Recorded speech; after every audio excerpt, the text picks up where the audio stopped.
All right, hello everyone, and welcome into episode 4 of Toe the Line. Another epic weekend of sport, lots to go through today. But before we get into that, hello, I hope you're doing well. I hope you had a lovely week. I hope you have been taking care of yourself. I hope you're just living your best life, because that's all we can ever ask for. But yeah, before we get into the week of sport, as always, you guys know the drill. We are getting into the question of the week, and this week I actually had 2 questions of the week because of... So I had my Rugby World Cup question of the week, and then I also had an NRL kind of based question of the week because I thought that would be, I just think considering the big NRL Grand Final is coming up, I thought it would be a good time to kind of give my NRL listeners and watchers a go at question of the week as well. But we will start off with the first question of the week, which was, what are your thoughts on the Springboks 7-1 bench split? And if you don't know what I mean by that is the Springboks have kind of implemented this new sort of trick, I guess, for their impact squad or their players on the bench, which is they've got 7 forwards on the bench and 1 back. And there's been a lot of controversy around it, but I kind of love it. I think it's such a cool idea, but I got a lot of responses, so let's just get straight into them. So the first answer for what are your thoughts on the Springboks 7-1 bench split was, they are the only squad in the position to do it, leave them at it. And so I replied, I love that they are doing it. It's epic. In my opinion, it makes the game more exciting. And she responded saying, yeah, for sure, it's just a new tactic, play your own game, which I 100% agree with. I think people get, at the end of the day, it's just sport. Okay, and they're not breaking any rules. If they're breaking rules or kind of quote unquote cheating, I think I'd have a different opinion on it. But because it's legal, they're not doing anything wrong. I don't know why people are so concerned about it. It kind of makes me laugh a little bit. I think what they're doing is amazing. But anyway, moving on to the next answer. As a South African, bless you for saying this, we know our strengths and weaknesses. Everyone else, is just jealous. They didn't think of it first. And then I've got a couple of other comments under this one saying everyone else is just afraid. And then someone else said I would also be. And I said in my last, I think it was either my last or second to last podcast episode, I said that when I saw that bomb squad against, when they were playing against New Zealand at Twickenham before the Rugby World Cup, and I saw them getting ready to come onto the park or the field or whatever you want to call it, I was frightened. They were all just standing there. The commentators were talking about it. It was just like, oh my God, I'm not even there, but I was frightened. So I can 100% understand why people would be scared, because I would be too. I was scared, but I think, yeah, like I said, they're doing such a great job at doing that. Next comment is, yeah, it's not the box style. Nobody else has the players to make it work. Agree. Nothing really else to say. Then this one I do agree with as well. It's all good for them until they lose 3 backs due to injuries.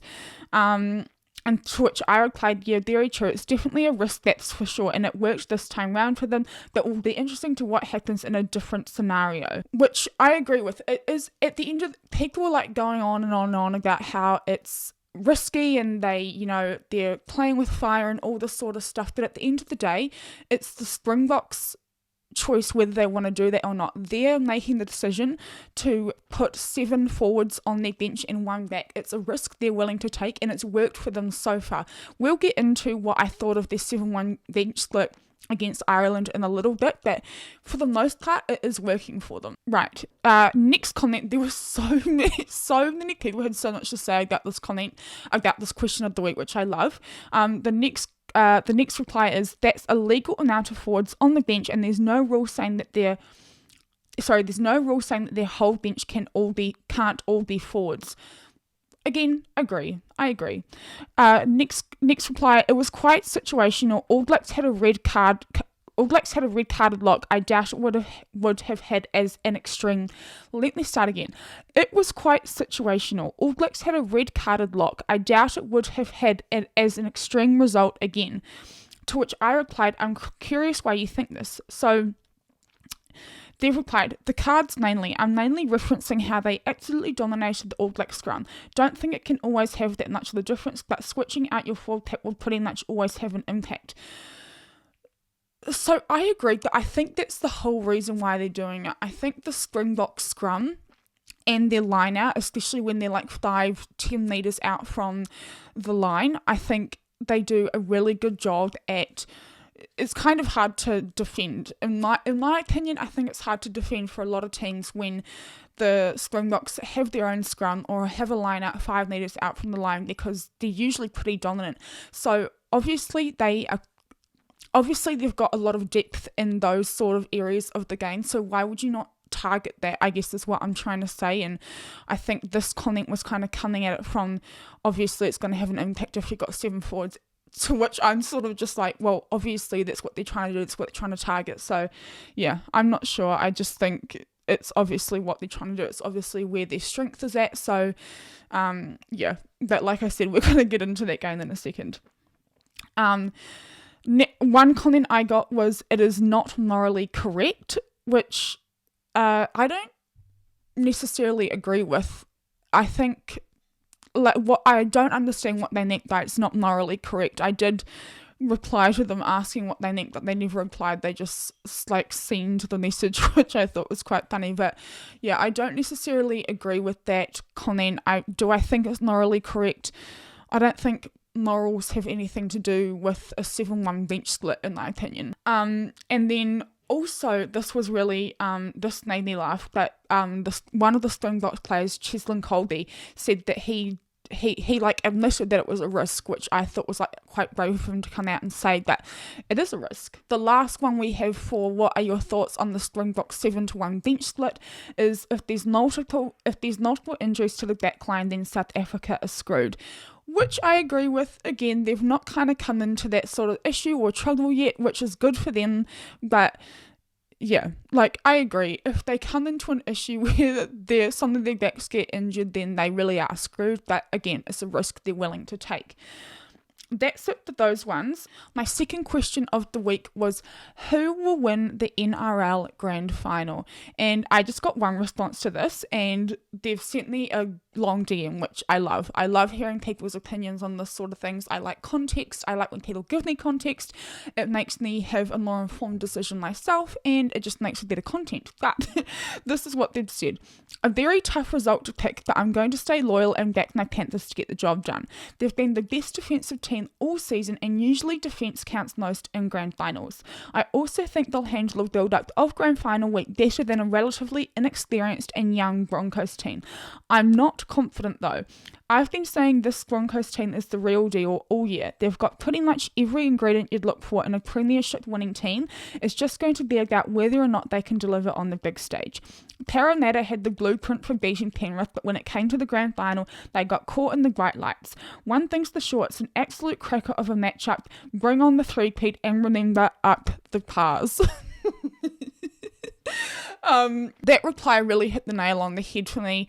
I completely agree. I think for me, I haven't watched every single game of this NRL season. I've watched games here and there, but for the most part, first and foremost, I think the Broncos and the Panthers are the two teams that deserve to be in this grand final. They have been the top two teams throughout the whole season, and I replied to this DM and we were having a conversation about how the prelim finals were sort of a little bit of a waste of time, because I think it was always just going to be the Broncos and the Panthers in the grand final. The Broncos do have a really young and, like you said, inexperienced team, which I think, to be fair, they've been playing well all season. They were second on the table when it came to when the regular season rounds came to an end. They've done really well this season, so in that sense you'd think that they have what it takes to win. But the Panthers team are super experienced. This is their fourth consecutive final, and I just think that they're going to be a hard team to beat. It's a home final for them in Sydney, and I think it's always hard to beat a team at home, let alone a team at home in a grand final with all that kind of crowd support as well. So we'll definitely see. I think it will be an interesting final, but yeah, I don't know. It's going to be exciting either way, and I just hope it's like a really good game, which I know it will be. Righty-o, moving on to what happened in the weekend of sports that was. Obviously, we're going to start with the Rugby World Cup.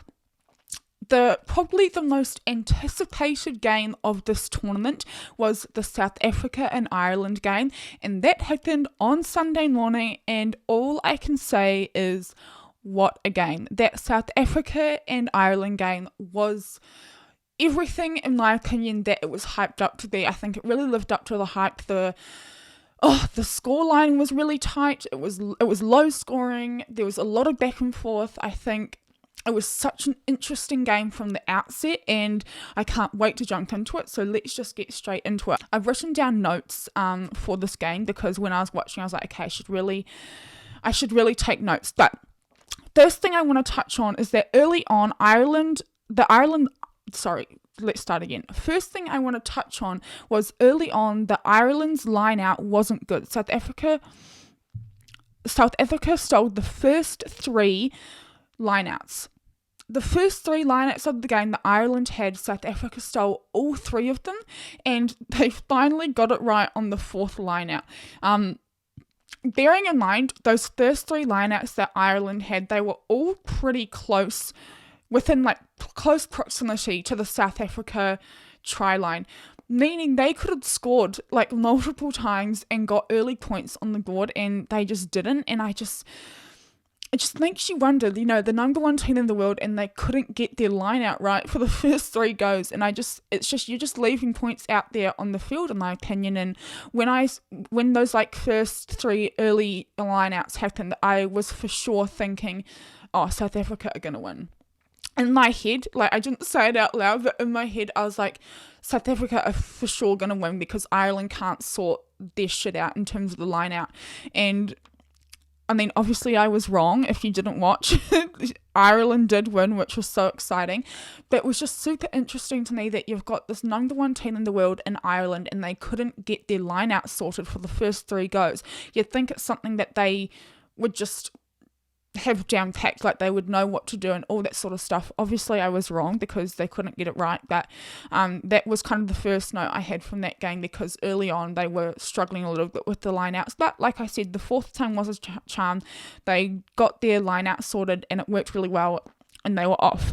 The second note I wrote down, which is kind of a funny one, not really about the game, more so about a South African player. His name is Eben Etzebeth. If you don't know who this guy is, please go and Google him now. Look him up. He is a mammoth. But the reason I'm pointing him out is because the commentators, when, they were like kind of in between plays in the game and everything, I think the clock was off or something, and one of the commentators was like, Eben Etzebeth is built like a Bulgarian vending machine. A Bulgarian vending machine. And when I heard that, my dad and I just started pissing ourselves, because it was just so funny. I don't know what a Bulgarian vending machine looks like, but I can only imagine that it looks somewhat like Eben Etzebeth. In reality, do I think he looks like a Bulgarian vending machine? No, I would say he looks more like a miniature giant. He is just massive, and when you see him in the line out, it's just like everyone is sort of relatively around the same height, and then you've got Eben Etzebeth, who's like a head above everyone else, and it's just quite funny to see. I mean, he's a fantastic player. His height does him wonders, but yeah, I just thought that comment was so funny. Now, here's where I wrote down my note about the South Africa 7-1 split on the bench. I've written, it's a risk they're willing to take, and it's a risk they're willing to take, and it's so far working for them. However, I do want to point out that I feel like the way they kind of got their impact players on off the bench this time round compared to the game that Twickenham against the All Blacks, I feel like their bench didn't have as much of an impact in this game as it did against the All Blacks. Is that because they were versing Ireland, and Ireland, in my opinion, is playing way better than the All Blacks are at the moment, potentially? But I just feel like the impact off the bench for South Africa wasn't as impactful as yeah, like I said, what it was against the All Blacks. But yeah, I want to quickly touch on the Springboks 7-1 bench split, because a lot of people have a lot of things to say about it, hence why I made it my podcast question of the week. I don't have an issue with it, first and foremost. I think if a team has that much depth and they know what parts of the game that they are wanting to target, and they have the depth in that area especially, why would you not do that? They've like South Africa obviously know that their scrum and their line out and their forwards in particular, they have enough depth to do that. So why would you not, is my first question. My second question is, obviously it's all legal. There's no rules saying that you can or can't do that. So why does everyone have an issue with it? I genuinely want to know why people have an issue with it, so maybe I can understand where they're coming from. The whole comment that someone made about it being not morally correct, I don't agree with. I think it has nothing to do with morals, just because a team has enough depth to do what South Africa are doing and doing it well. It's got nothing to do with morals, so I just don't understand why that's an issue for people. The only thing that I would say, and that someone has already said in my replies, is that if there are a couple of injuries in the backs, or even one injury in the back, you've only got one reserve back on the bench. So you're coming into a little bit of strife if that happens. But they've not come into that issue yet. They seem to think it's working for them, which it is overall. I would really like to see what happens later on in the tournament, to see if they do get injuries and what happens then, how they react, how it kind of works for them.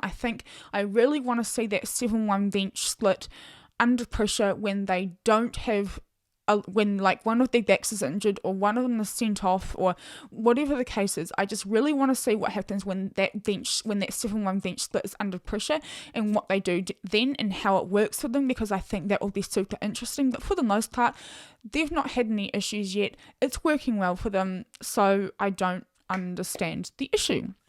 Moving on, I want to talk about Ireland for a bit. Number 13 for Ireland had a head knock in the 19th minute. He didn't get sent off for about 3 minutes after that, like maybe even longer. I want to say maybe upwards between 4 and 5 minutes. I don't understand why he wasn't sent off straight away. He had a medic from the team come on to check him. It looked like he was stumbling around a little bit. Why in that moment did he not get sent off? One, I don't know why one of player who's stumbling around and obviously in a bit of strife and agony, playing in this game especially. Like, why would you want someone continuing to play if they're hurt? Obviously, we're talking about a head knock here. You are messing with people's health when, like, I'm getting so heated at the moment because this is where the issue lies for me. And there's two things I want to say here. The first thing I want to say is that if someone gets a head knock and a medic is coming on to help them, they should immediately have to go off to get checked. I know it's a pain in the ass. I know it might not be anything, but at the end of the day, if you're not doing that, you're messing with people's long-term health. We obviously know all the studies that are coming out about head knocks in professional athletes, especially in rugby and rugby union, all that sort of stuff. We're seeing the long-term effects it has on people when these head knocks aren't being taken seriously. We now have these HIA rules in place. Why not make it a rule that if a player has had a head knock and he's down on the grass, he's down in the field, and a medic comes on, they should have to go off and immediately get an HIA. He can come back on if he's cleared, but if he's not, obviously he needs to stay off. My second thing I want to say is, if a head knock happens because of another player, or there are two players that get head knocks, if the head knock occurs due to another player, and a player gets carded or sent off, it should be a rule that the player that got his head knocked or her head knocked should have to go off for an immediate HIA. If it's that bad that the opposing player had to get sent off or like carded or whatever the situation was, I think, in my opinion, that player who got the head knock should have to go off and get an HIA test. It just, I don't know, it just blows my mind that that's not a thing. I'm not, like I'd said in previous episodes, I've never played rugby in my life. I've never had I've never been in a situation where I've had a head knock and I've been playing rugby and that's been a thing, so I don't have that real life lived experience. However, I feel like, like I said, you're putting these people's health at risk, you're messing with people's health, and I just don't understand why they have this HIA rule or this HIA test in the first place when they're not taking it seriously enough, in my opinion. Anyway, that is my rant. Moving on. The score was 3-7 to Ireland at half time, and that excited me. I won't lie. I was very excited that Ireland were leading, at the half. What can I say? It's exciting. The second half, I think Ireland really stamped their mark. The reffing was good in this game. The game was played at somewhat of like a consistent tempo, which I really liked. Ben O'Keefe, who is a New Zealand referee, and I'm biased, yes, but he did a really good job at kind of keeping the tempo in this game. I think South Africans, don't come for me, don't hate me, but I think South Africa are notorious for like trying to slow the game down. Don't come for me because it's just the truth. But for the most part, they get away with it. But I feel like in this game, they didn't get away with it as much as they usually could because, Keith was just kind of taking no prisoners. He kept the game moving really well. And it was just an enjoyable game to watch because it was done at a fast, not like a fast pace, but a good tempo. I wasn't bored like in previous games that I've watched. And I've just been like, oh my God, kill me now because this is the most boring game of rugby ever. This game, the South Africa and Ireland game, was really good. I really enjoyed it. It was just an all-round good game. The final score was 13-8 to Ireland. I was a little bit panicked there at the end because it looked like South Africa may have had like a last-ditch attempt to get some points, but they weren't successful, and Ireland won, and it was just such an exciting game. So I think from this game, obviously Ireland are going to top their pool now, I assume. I think that sounds about right.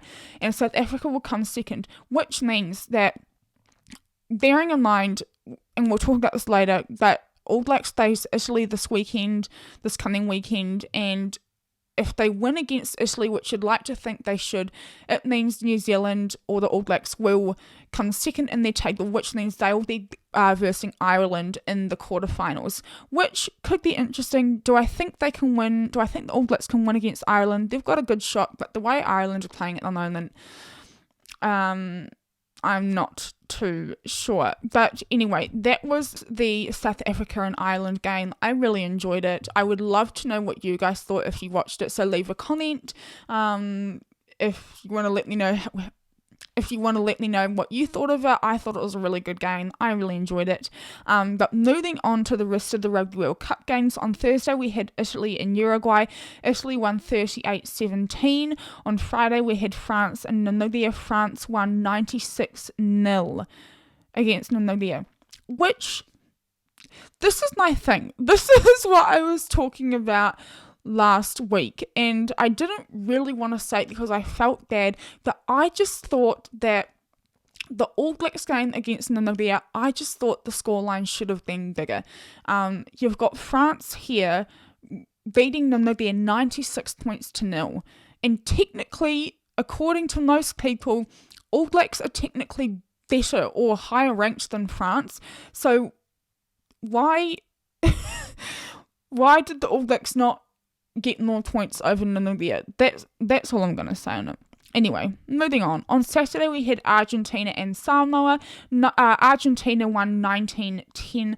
That game, I believe, was a hard one to watch for a lot of people. That's really all I'm going to say on that.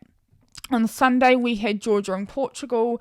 It was a draw 18-all. We had England and Chile 71-0.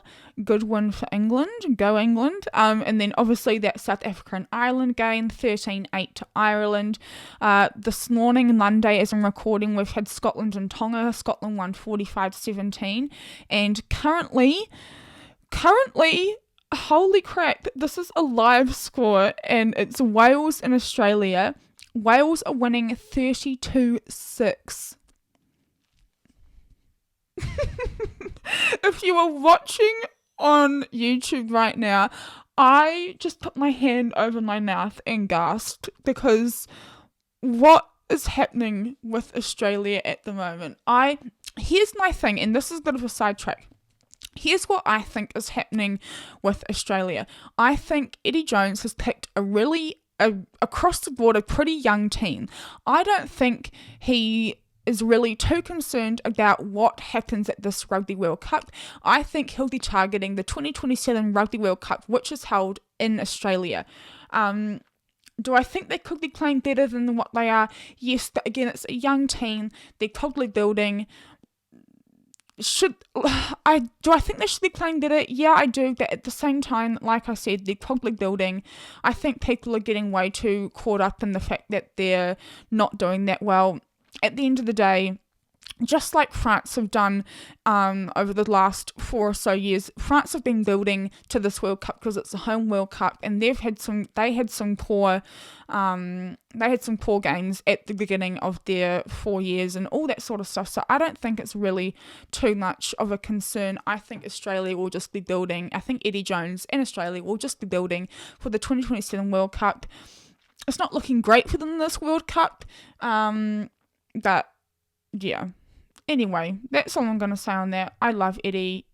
If you know me, or if you've been listening to me for a while, you'll know that I'm a huge fangirl of Eddie. I think he is so bloody cool.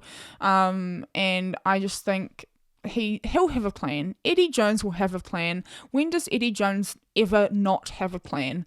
But yeah, anyway, moving on to the NRL.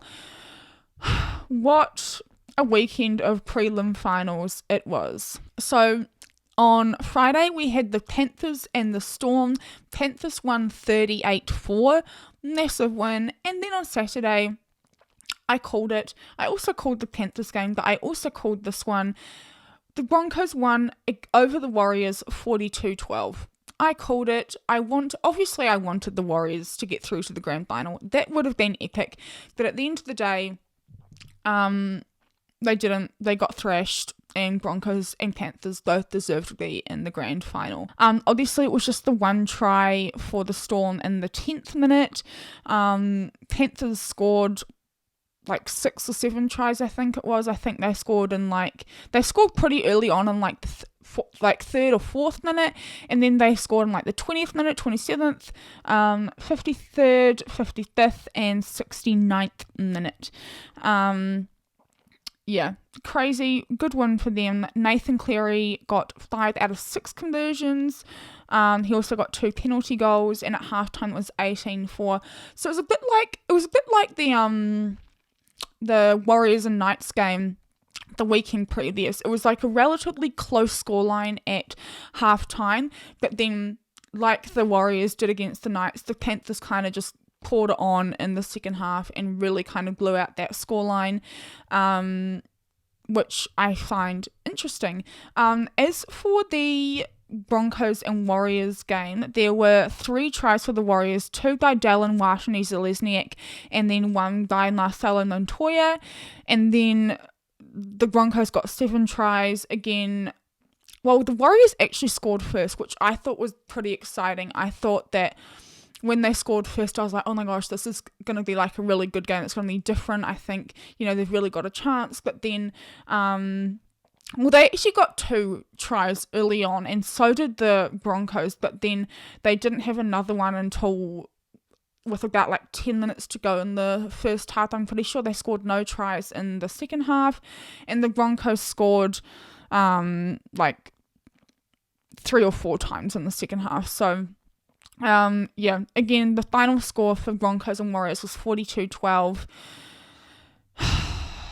I mean, the Warriors, you've got to give it to the Warriors because they had a bloody good season, but just not quite good enough to get to the grand final, which is a shame, but I kind of felt like they weren't going to make it, which people probably aren't going to like me for that, but it's just the truth, and we're all about the truth here. That's all for the NRL. However, we are going into the headlines from around the world, and the first headline I have here is about the Dally M Awards. And for those of you who don't know, the Dally M Awards are like the National Rugby League or NRL awards for the year. They announced them on Sunday, and there are there's a Dally M award for Team of the Year, and then several individual Dally M awards, and I thought I'd just run you through a number of them. So you've got a Dally M award for Fullback of the Year, Winger of the Year. There are 2 winners for Winger of the Year. Centre of the Year, there are also 2 winners. 5/8 of the Year, Halfback of the Year. Hooker of the Year, Prop of the Year, again 2 winners. Second Row of the Year, 2 winners. Lock of the Year, Coach of the Year, Captain of the Year, Rookie of the Year, Try of the Year, and Tackle of the Year. Really interested around Captain of the Year. So the 3 nominees for Captain of the Year for the Dally M Award are Adam Reynolds from the Broncos, Tohu Harris from the Warriors, and Isaiah Yeo from the Panthers. Oh, I'm probably butchered that. And then Coach of the Year, we've also got Kevin Walters from the Broncos, Andrew Webster from the Warriors, and Ivan Cleary from the Panthers. So yeah, that would be really interesting. I think it looks like pretty glitzy and glammy, the Dally M Awards, which can't relate. I don't think I would enjoy going to those because I'm just not glitzy and glammy. But anyway, moving on to other headlines from around the world. Springboks star Malcolm Marx is out of the Rugby World Cup with a serious knee injury. Let me read what it says here. South Africa hooker Malcolm Marx was ruled out of the remainder of the Rugby World Cup on Thursday with what the team described as a long-term knee injury. Marx sustained this injury in a training session on Wednesday, and the Springboks have said it's a big blow to the defending champions' chances of retaining the title in France, with Marx one of the formed players in the team. South Africa have just one other specialist hooker in the squad in Bongi, I'm so sorry, I don't know how to say that name, who was selected to captain a second-string Springboks team against Romania on Monday. However, South Africa also selected 36-year-old utility forward Dion Fury in its squad, who can play hooker as well as his most recent position of flanker. So side note, that sort of reminds me of Ethan Blackadder for the All Blacks. Anyway, coach Jax Ningba said Thursday that loose forward Marco van Staden also had previous experience as a hooker and might be called on to cover that position. He was quoted saying, "We have enough cover at hooker with Bongi," I'm so sorry, I really don't know how to say that name, and Dion in the squad, while Marco has also been training there and has been named on all our team sheets so far as a hooker option, he said. We'll assess our needs for the rest of this tournament and confirm who we're calling up as an additional player later this week. They have called in on Andre Pollard, who is a number 10. Andre Pollard is a number 10. However, I have been wanting him to come back, and this is what I was going to mention in my notes about the South Africa and Ireland game. Just a little bit of statistic knowledge here for you guys. Whenever Andre Pollard is playing for the Springboks, they win 90% of their games due to his kicking ability. When Faf de Klerk and Manie Libbok are both playing and Andre Pollard isn't, they win 60% of the games that they play. And Andre Pollard wasn't playing in the Ireland game. Faf de Klerk and Manie Libbok were, and they left about 10 points out there on the field because they were missing their penalty goals or conversions. And obviously, I think if I was a rugby player, the position I would want to be the least is a goal kicker, because that is so much pressure, and I just don't think I could take that pressure. However, these men are professional rugby players. There was actually one kick where I was like, surely it's going to go through, and he completely missed it, and I was like, that's a little bit shocking in my opinion. But yeah, like I said, they left about 10 points out there, and that would have, given them the win.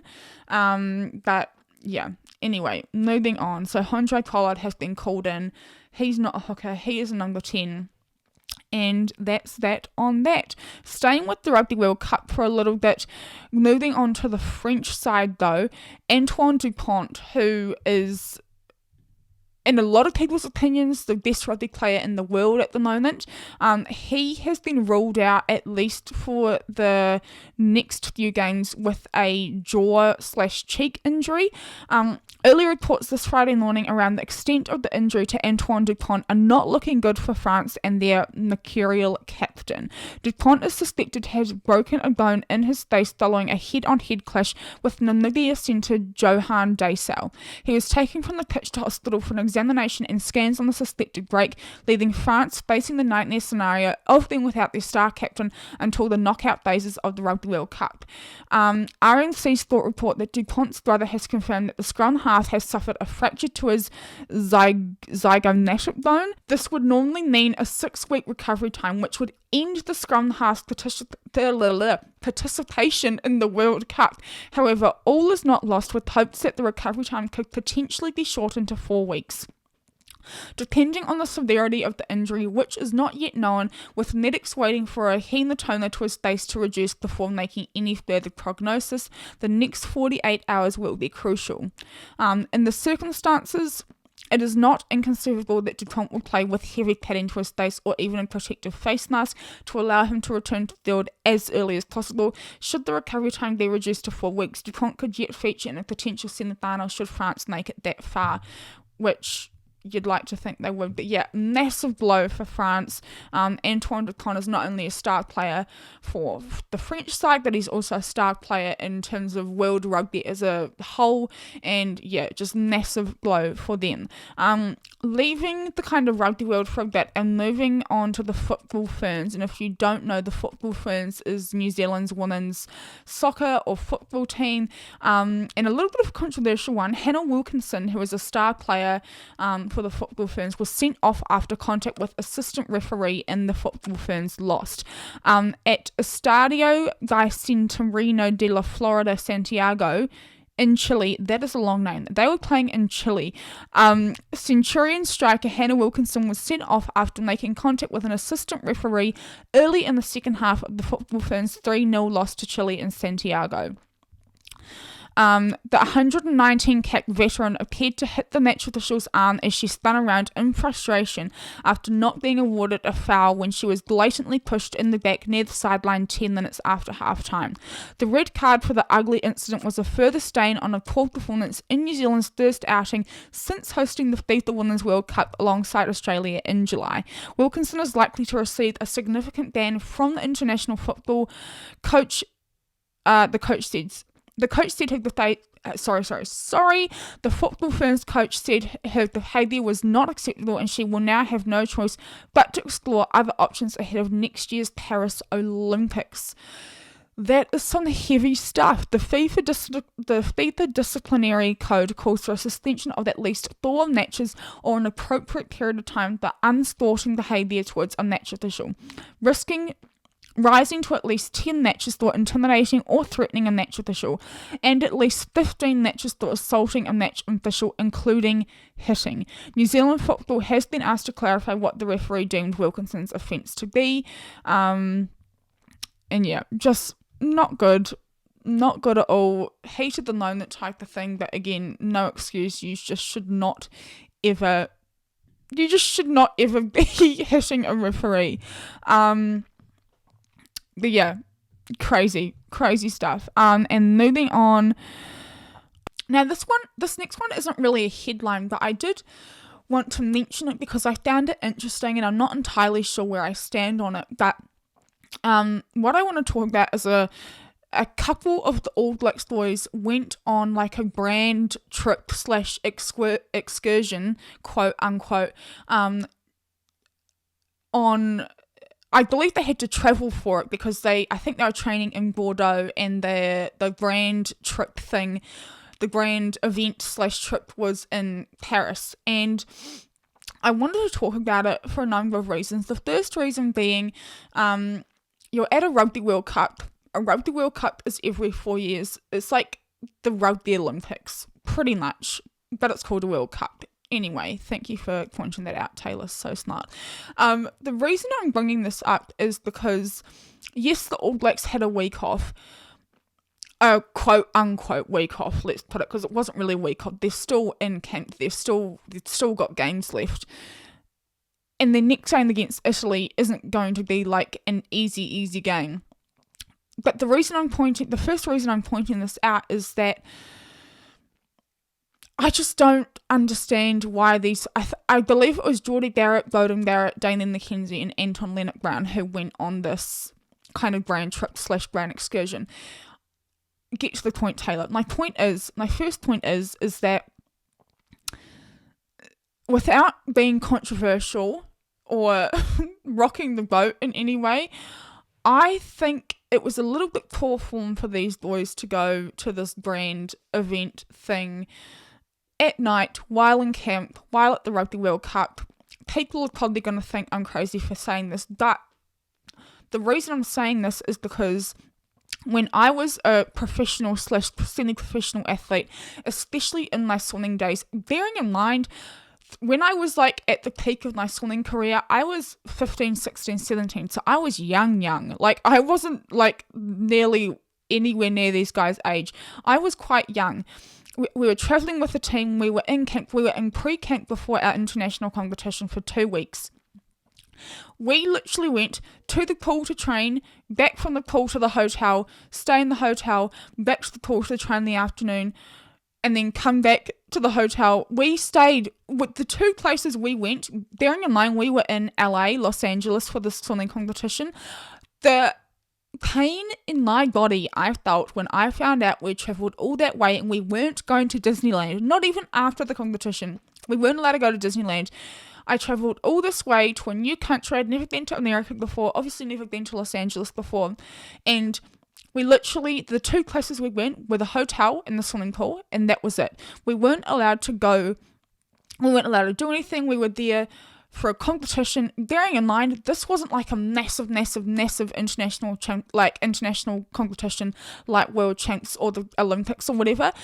This was like a Pan Pacific Championship, so still, like, I was wearing the silver fern on my chest, I was wearing a black t-shirt, I was representing my country at an international event, and we weren't allowed to go anywhere because we were there to compete, we were there to prepare, and all that sort of stuff. So in my head, when I see, and bearing in mind, again, this is like a completely different sport, swimming and rugby are 2 completely different sports, the trainings are different, however, I do know that these boys are training pretty hard still over there, especially on their quote unquote week off, and I don't have an issue per se with them going to this brand event, but it surprised me a little bit that they were allowed to go to this event, especially at a World Cup, when they're not going to top their pool. You know, they're not going to top their pool. They've already lost to France. They didn't have like a great game against Namibia. Yes, they won, but yeah, I don't know if I'm reading too much into it. Like, I don't know what this grand event was. They could have just gone there, said hi for 5 minutes and left. But for me, it just makes me wonder, because I've been in a situation where I've been in a professional sporting environment. I've been on a number of professional sporting trips, and just for me personally, my lived experience of these trips was that you were always there, whether you were in pre-camp for however long and then you were there for the competition or whatever, and considering this tournament is over a number of weeks, like, it's not so much pre-camp, they are in like the tournament and competition mode. I just find it a little bit weird how they were allowed to go to this brand trip. Like I said, I don't know what happened at this brand trip. I'm just saying, in my opinion, as a outsider looking in, I found it a little bit weird that they went to this brand trip in the middle of a Rugby World Cup.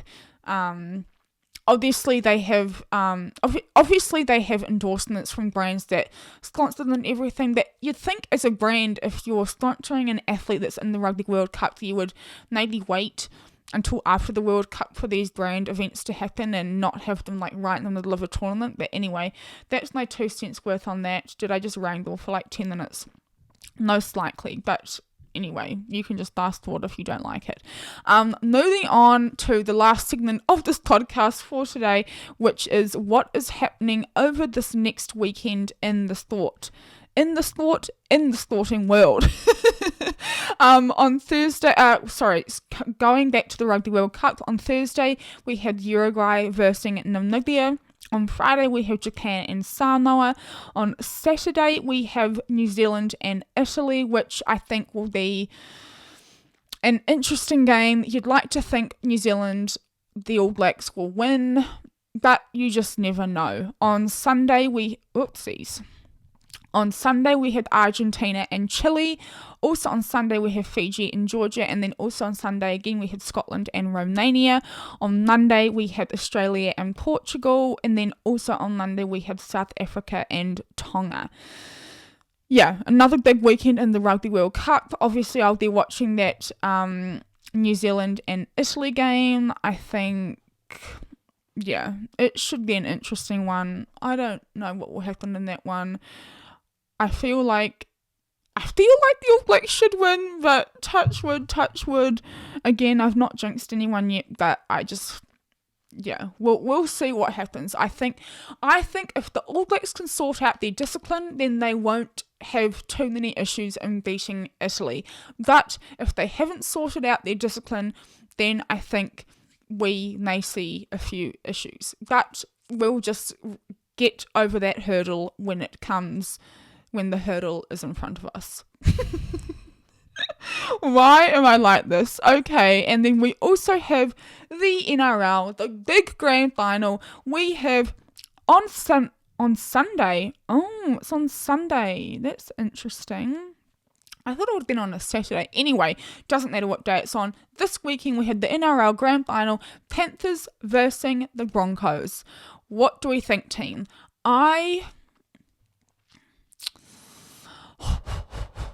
What do I think? I think that the Panthers will win.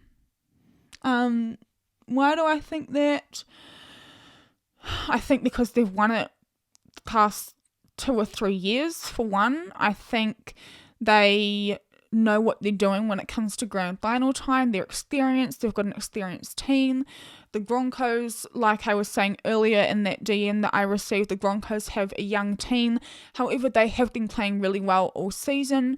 Do I think they can really give it to the Panthers? 100%. I think it will be a really good matchup between these two sides. I think the scoreline will be really tight. I think the scoring will be low. I don't think we'll see the scoreline as high as it was in these preliminary finals. I think the scoreline will be low. I think it will be quite tight, like a quite tight game just overall. I think the Panthers will win by 4 or 6 points. Maybe. Gosh, I'm getting really technical here. 4 or 6 points. And yeah, I think the Panthers will win. I'd love to see the Broncos win. I don't really have an opinion either way. I'm not like a huge fangirl for either team. I'm Switzerland. I'm Switzerland in this game. But I just think the Panthers might get that 4th consecutive win.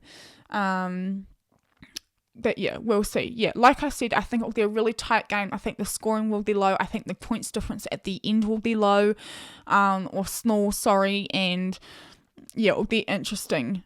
I think it will be such a good game, but it's at 9:30 p.m. New Zealand time on a Sunday, and I'm a bit of a nana. I go to bed. This is a little bit into my personal life, but I go to bed like 8 o'clock at night because I get up early. I'm an early morning person. I love getting up early in the morning, and 9:30 is just a little bit pushing it. But will I try and like boss up and be a big girl and stay up? We'll see. I'll get back to you next week on that. But yeah, good luck to the Panthers and the Broncos. Not that either of them are probably listening to this, but yeah, it will be super interesting to see what happens. Can't wait to see what happens in that game. And yeah, that's really it for this podcast. Another epic podcast, episode number 4. We're trucking along, team. And before I end, I do just want to say I have a number of really exciting opportunities coming up with this podcast. We're going to be getting some really amazing guests on the podcast. I don't want to give away too much just yet, but if you keep an eye on my socials, and I really want to be able to get this community as front seat as I can into these kind of interviews. So I definitely will be putting out a question box when these players and these athletes are confirmed for podcast episodes coming out. But if you want if you got any like burning questions for these athletes when I name them and everything, then please make sure you get your questions in. But yeah, I just really want to thank everyone for being here with me.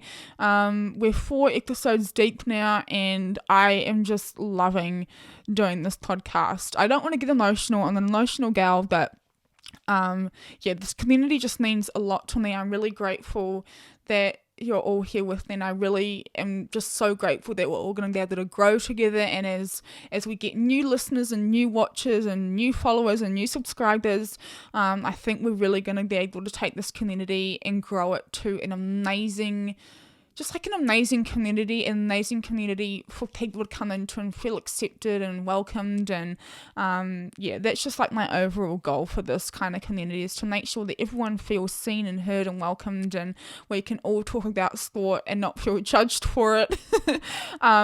But yeah, lots of exciting things coming in the next few weeks and months, and I can't wait to let you guys all know about it. And yeah, that's it for this podcast episode. Thank you so much for being here. I'm just very grateful. I wish there was another word to explain the level of emotion I feel in terms of how thankful and grateful I am to everyone who listens and subscribes and follows and all that sort of stuff. It really means the world to me, and lots of exciting things happening, and it's all because of you guys. So I just want to say a big thank you. I love you all so much, and I really hope that I get to meet more and more of you guys in person as we grow together. And look forward to what's coming, and have an amazing rest of your week. Take care of yourself, be kind to yourself, be kind to one another, and I will see you back here next week. Bye. Also, if you're watching an audio just then, I did the weirdest guy handshake ever, so let's do that again. Bye everyone.